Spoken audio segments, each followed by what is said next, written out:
அகிலத்தின் அன்பான சொந்தங்களுக்கு இனிய வணக்கம். இன்றைய உலகின் முக்கிய செய்திகளோடு இணைந்திருக்கின்றீர்கள்.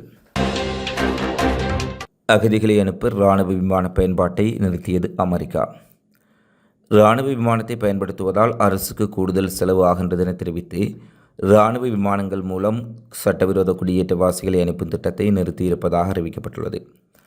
அமெரிக்க ஜனாதிபதியாக 2வது முறையாக டொனால்ட் ட்ரம்ப் கடந்த ஜனவரி மாதம் பதவியேற்றார்.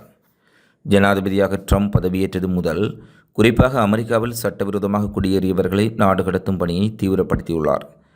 அந்த வகையில் அமெரிக்காவில் சட்டவிரோதமாக குடியேறியவர்களை கைது செய்து அந்நாட்டு இராணுவத்துக்கு சொந்தமான C-17 விமானத்தில் அனுப்பி வைக்கப்பட்டார்கள். சட்டவிரோதமாக குடியேறினால் அதை ஏற்றுக்கொள்ள மாட்டோம் என்பதை அவர்களுக்கு தெரிவிக்கும் வகையில் இராணுவ விமானம் பயன்படுத்தப்பட்டதாக அமெரிக்கா தரப்பில் கூறப்பட்டது. அமெரிக்காவில் சட்டவிரோதமாக குடியேறியவர்கள் கைது செய்யப்பட்டு இந்தியா, பெரு, கவுதமாலா, கோண்ட்ராஸ், பனாமா, ஈக்வடார் உள்ளிட்ட நாடுகளுக்கும் அனுப்பி வைக்கப்பட்டனர். 12க்கும் மேற்பட்ட முறை C-12 விமானமும் 30க்கும் மேற்பட்ட அகதிகளை அழைத்துச் செல்வதற்கு என்றே உள்ள பயணிகள் விமானமும் பயன்படுத்தப்பட்டது. அமெரிக்காவிலிருந்து இந்தியாவுக்கு 3 முறை C-17 விமானம் மூலம் அகதிகள் அனுப்பி வைக்கப்பட்டார்கள். இதற்காக ஒரு முறையும் 30 லட்சம் அமெரிக்க டாலர், இந்திய மதிப்பில் சுமார் 26 கோடி ரூபாய் செலவானது. கவுதமாலாவுக்கு சிலரை மட்டும் அழைத்துச் செல்வதற்கு சுமார் $20,000, இந்திய மதிப்பில் 17 லட்சம் செலவு செய்யப்பட்டுள்ளதாக அமெரிக்க தகவல்கள் தெரிவிக்கின்றன. அமெரிக்க அகதிகள் மற்றும் சுங்க அமலாக்கத்துறை வசமுள்ள அகதிகளுக்கு என்றுள்ள விமானத்தை இயக்க ஒரு மணி நேரத்துக்கு $8,500 செலவாகும். இது C-17 விமானத்தை இயக்க ஒரு மணி நேரத்திற்கு $28,500 செலவாகும் அளவுடன் ஒப்பிடும்போது மிகவும் குறைவென கூறப்படுகின்றது. இந்நிலையில் அமெரிக்காவில் சட்டவிரோதமாக குடியேறியவர்கள் வெளியேற்ற இனி இராணுவ விமானம் பயன்படுத்தப்பட மாட்டாது. இராணுவ விமானத்தை பயன்படுத்துவதால் அரசுக்கு கூடுதல் செலவு ஆகின்றது. எனவே பயணிகள் விமானம் மூலம் அவர்களை அனுப்ப முடிவு செய்யப்பட்டுள்ளதாக தெரிவிக்கப்பட்டுள்ளது. செலவுகள் காரணமாக மட்டுமே இராணுவ விமானத்தை பயன்படுத்தவில்லை என அறிவித்திருப்பதும் குறிப்பிடத்தக்கது. வங்கதேச முன்னாள் பிரதமர் ஷேக் ஹசீனாவை நாடு கடத்துவது தொடர்பாக இந்தியாவிடம் அதிகாரபூர்வமாக எந்த பதிலும் இல்லை என அந்நாட்டு இடைக்கால அரசின் தலைவர் முகமது யூனிஸ் தெரிவித்துள்ளார். வங்கதேசத்தில் அரசுக்கு எதிரான மாணவர்கள் மற்றும் பொதுமக்களின் போராட்டம் தீவிரமடைந்ததைத் தொடர்ந்து கடந்த ஆண்டு ஆகஸ்ட் 5ஆம் தேதி அந்நாட்டு பிரதமர் பதவியை ஷேக் ஹசீனா ராஜினாமா செய்துவிட்டு இந்தியாவில் தஞ்சமடைந்தார். இதைத் தொடர்ந்து அந்நாட்டு இடைக்கால அரசின் தலைவராக பதவியேற்ற முகமது யூனிஸ் ஹசீனா அரசுக்கு எதிராக போராட்டத்தில் ஈடுபட்ட மாணவர்கள், தொழிலாளர்கள் என 1500 பேர் கொல்லப்பட்டதாகவும் 19,931 பேர் காயமடைந்ததாகவும் குற்றம் சாட்டியது. இந்த குற்றத்துக்காக வங்கதேசத்தில் உள்நாட்டு குற்றங்களை விசாரிக்கும் சர்வதேச குற்றப்புலனாய்வு தீர்ப்பாயம் ஷேக் ஹசீனாவுக்கு எதிராக கைதாணை பிறப்பித்தது. அவரை வங்கதேசத்துக்கு நாடு கடத்துமாறு அந்நாட்டின் இடைக்கால அரசு இந்தியாவிடம் அதிகாரபூர்வமாக கோரிக்கை வைத்தது. இது தொடர்பாக பிரிட்டன் தொலைக்காட்சிக்கு முகமது யூனிஸ் அளித்த பேட்டியில், மனித குலத்துக்கு எதிரான குற்றங்களுக்காக ஷேக் ஹசீனா மீது நீதிமன்றம் விசாரணை நடத்த வேண்டும். அவருக்கு எதிராக மட்டுமின்றி அவரின் குடும்ப உறுப்பினர்கள், அவருடன் தொடர்பு கொண்டவர்கள் என அனைவருக்கு எதிராகவும் நீதிமன்றம் விசாரணைகள் நடத்த வேண்டும். ஷேக் ஹசீனாவை வங்கதேசத்துக்கு நாடு கடத்துமாறு இந்தியாவுக்கு முறையாக கடிதங்கள் அனுப்பப்பட்டுள்ளன. ஆனால் அந்த கடிதங்கள் எதற்கும் இந்தியாவிடமிருந்து பதில் வழங்கப்படவில்லை என அவர் மேலும் குறிப்பிட்டுள்ளார்.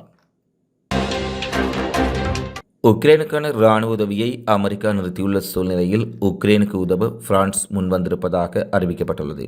உக்ரைன் ரஷ்யா போரில் உக்ரைனுக்கு மிக பெரும் நன்கொடையாளராக இருந்து வந்த அமெரிக்கா டொனால்ட் ட்ரம்பின் நிர்வாகம் பொறுப்பேற்றுக் கொண்ட பின்னர் வெள்ளை மாளிகைக்கு ஜெலன்ஸ்கி அழைக்கப்பட்டிருந்த சூழலில் ஜெலன்ஸ்கிக்கும் அமெரிக்க அதிபர் டொனால்ட் ட்ரம்புக்கும் இடையில் ஏற்பட்ட வாக்குவாதத்தை அடுத்து உக்ரைனுக்கான அனைத்து இராணுவ உதவிகளையும் அமெரிக்கா திடீரென நிறுத்தியது.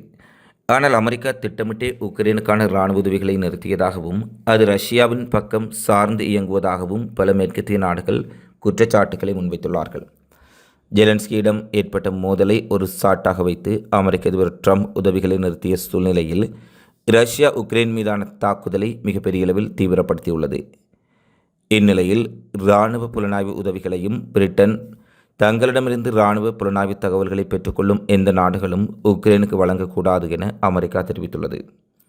இந்த நிலையில் உக்ரைன் இராணுவத்தினர் அமெரிக்க இராணுவத்தின் ஆயுதங்கள், உளவு தகவல்கள் இல்லாமல் போர்க்களத்தில் மிகப்பெரிய சிக்கல்களை எதிர்கொள்வதாக தெரிவிக்கப்பட்டுள்ளது. இந்த நிலையில் உக்ரைன் இராணுவத்தினருக்கு உதவிகளை வழங்குவதற்கு நாம் தயாராக இருப்பதாக பிரான்ஸ் தெரிவித்துள்ளது. நாங்கள் உக்ரைனுக்கு உதவி செய்வோம். இது தொடர்பாக பிரான்ஸ் பாதுகாப்பு அமைச்சர் செபஸ்டியன் லோகன் கூறுகையில், எங்களுடைய புலனாய்வு இறையாண்மை கொண்டது. நாங்கள் பலமான புலனாய்வு அமைப்பை கொண்டுள்ளோம். அதை உக்ரைன் பயனடைய நாங்கள் அனுமதிக்கின்றோம் என தெரிவித்துள்ளார். அமெரிக்கா உதவியை நிறுத்தியதால் அதை ஈடு செய்யும் அளவிற்கு பல்வேறு உதவி தொகுப்புகளை விரைவுபடுத்துங்கள் என இமானுவேல் மேக்ரன் ஐரோப்பிய நாடுகளுக்கு கோரிக்கை விடுத்துள்ளார். அத்துடன் அமெரிக்காவின் முடிவால் போலந்தில் இருந்து உக்ரைனுக்கு கப்பலில் செல்லக்கூடிய உதவிப் பொருட்களும் நிறுத்தப்பட்டுள்ளன. துரதிருஷ்டவசமாக 3 வருடங்களுக்கு மேலாக இந்த போரில் எவ்வாறு போரிட வேண்டும் என்று உக்ரைன் மக்கள் கற்றுக்கொண்டுள்ளார்கள். மேலும் பொருட்களை எப்படி சேமித்து வைக்க வேண்டும் எனவும் அவர்கள் தெரிந்து கொண்டார்கள். அவர்களுக்கு தற்போது ஆயுத உதவி தேவையாக உள்ளது. இதுகுறித்து ஐரோப்பிய நாடுகள் விரைந்து முடிவெடுக்க வேண்டும் என பிரான்ஸ் கோரிக்கை வைத்துள்ளது. அமெரிக்காவுக்கு புதிய தூதரை நியமித்த ரஷ்யா. ரஷ்ய உறவுகளில் முன்னேற்றம். அமெரிக்காவுடனான நல்லிணக்கத்தை பேணும் நோக்கில் முன்னாள் ராஜதந்திரி அலெக்சாண்டர் டார்ஷி அமெரிக்காவுக்கான ரஷ்ய தூதுவராக நியமிக்கப்பட்டுள்ளார். ரஷ்ய ஜனாதிபதி விளாடிமிர் புட்டினால் இந்த நியமனம் நேரடியாக வழங்கப்பட்டுள்ளது. ரஷ்யா மற்றும் அமெரிக்க அதிகாரிகளுக்கிடையில் கடந்த வாரம் துருக்கியில் இடம்பெற்ற சந்திப்பின் போதே இந்த தீர்மானம் எட்டப்பட்டதாக ரஷ்ய வெளியுறவு அமைச்சகம் தெரிவித்துள்ளது. 64 வயதான அலெக்சாண்டர் டார்ஷிவ் 2014ஆம் ஆண்டு முதல் 2021ஆம் ஆண்டு வரை கனடாவுக்கான ரஷ்ய தூதுவராக செயற்பட்டுள்ளார். ஏனைய முன்னாள் ரஷ்ய ராஜதந்திரிகளைப் போலவே அவர் சமீபத்திய ஆண்டுகளில் அமெரிக்கா மற்றும் மேற்குலக நாடுகளுக்கு எதிராக பல்வேறுபட்ட கருத்துக்களை வெளியிட்டிருந்தவராக காணப்பட்டார். அத்துடன் இவர் விளாடிமிர் புட்டினுக்கு நெருக்கமான ஒரு ராஜதந்திரி என ரஷ்ய பத்திரிகைகள் தெரிவித்துள்ளது. கனடாவில் இருந்து தமிழர்கள் உட்பட பெருமளவானோர் நாடு கடத்தல். கனடாவில் இருந்து தமிழர்கள் உட்பட பெருந்தொகையான வெளிநாட்டவர்கள் நாடு கடத்தப்பட்டுள்ளதாக அறிவிக்கப்பட்டுள்ளது. இந்த தகவலை கனேடிய எல்லை பாதுகாப்பு முகவர் அமைப்பு தெரிவித்துள்ளது. கடந்த வருடத்தில் பெருந்தொகையான வெளிநாட்டவர்கள் நாடு கடத்தப்பட்டுள்ளார்கள். இவர்களில் புகலிடம் மறுக்கப்பட்டவர்களே அதிகம் என அதிகாரிகள் தெரிவித்துள்ளார்கள். 2024 ஜனவரி 1ஆம் தேதி முதல் நவம்பர் 19ஆம் தேதி வரை 7300 பேரை நாடு கடத்தியுள்ளதாக முகவர் அமைப்பின் புள்ளி விவரங்கள் தெரிவிக்கின்றன. இதுவரையான காலப்பகுதிகளுடன் ஒப்பிடுகையில் கடந்த வருடத்திலேயே அதிகளவான வெளிநாட்டவர்கள் நாடு கடத்தப்பட்டுள்ளார்கள். இதில் பல தமிழர்களும் அடங்குவதாக தெரிவிக்கப்பட்டுள்ளது. சமகாலத்தில் கனடாவில் ஏற்பட்டுள்ள நெருக்கடி நிலைகளை சமாளிக்கும் வகையில் இந்த நடவடிக்கை முன்னெடுக்கப்பட்டுள்ளதாக அதிகாரிகள் தெரிவித்துள்ளார்கள்.